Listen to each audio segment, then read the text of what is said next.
Hey everyone, welcome back to the channel where today I will be taking a look at the M-636 Kondor.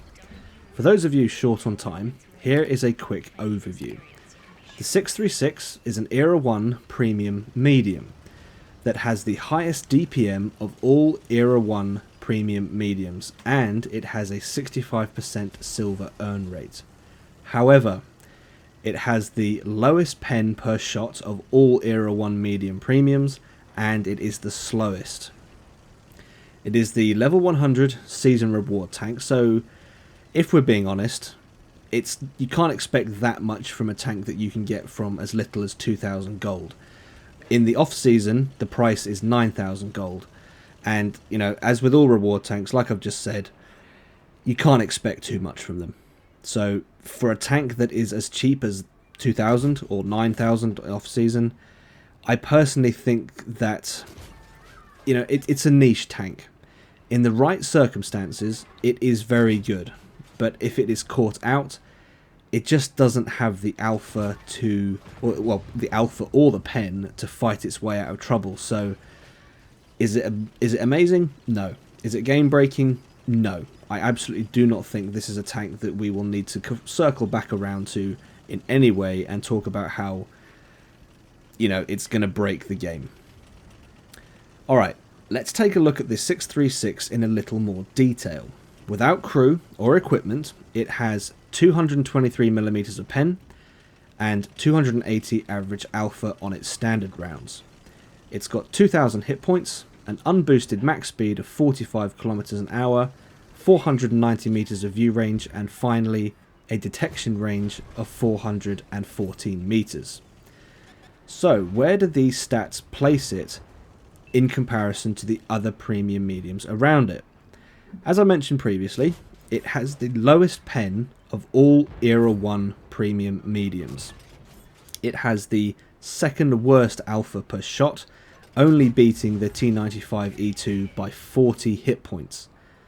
Having 2,000 hit points in total puts it on par with the T95E3, which is the highest for Era 1 premium medium, so that's not terrible. But again, as I've mentioned before, it is the slowest, and it is the slowest by quite a long way, 11 kilometers an hour to be exact, with both the T95E2 and the T95E3 coming in at 56 kilometers an hour. So yeah, this thing really is quite slow when you can compare it to what is around it. The 636 does have the best view range though, at 490 meters, which is 15 meters more view range than the E3, which now takes the second spot. Finally, the 636 has the second best detection range, beating the the T55A, which has 394 meters of concealment. So as you can see, this is not a game-breaking tank, like I've said, and it has its strengths and it has its weaknesses. And I think the key to doing well in the 636 is going to, if you're going to do well in this thing, your ability to do that is going to depend 100% on your ability to play to this tank's strengths. And for 2,000 gold, well, you can't expect too much from a tank of that price. What I do find to be a shame about the 636 is that for a tank that we have to pay for, as little as 2,000 gold is, in the big scheme of things, the T95E3 is a much better tank.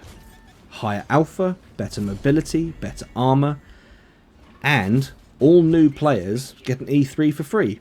So Wargaming are charging us for a product that is worse than what they give out for free. Seems like an odd move to me. I don't quite understand it, but you know, it is what it is. One redeeming feature of the 636 is that it's got some pretty decent soft stats. It has a 65% silver boost, 10% XP boost, 5% free XP boost, and a 10% crew XP boost. That 65% silver boost is very nice, and it's quite rare to have a tank that has a silver boost of that high.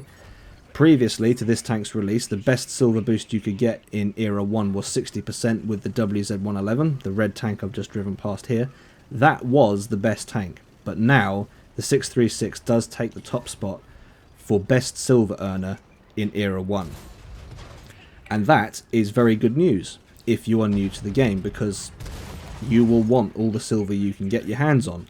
And if you're struggling to earn silver, then this 65% boost will be very helpful to you. And if that's what you're aiming for, then yes, I would recommend that you go ahead and spend 2,000 gold, earn your way through the 100 levels of the season to get your hands on one of these things. But realistically speaking, this tank, the 636, it's nothing to write home about. If you want an Era 1 premium to shake things up, then the 636 isn't a bad choice. But if you're new to the game, I would personally stick with your free T95 E3. Okay folks, that's about all I have for this one. If you've enjoyed this video, please leave it a like, if not a dislike. Don't forget to hit that subscribe button, and as always, I hope you're all keeping well, and I will see you out there.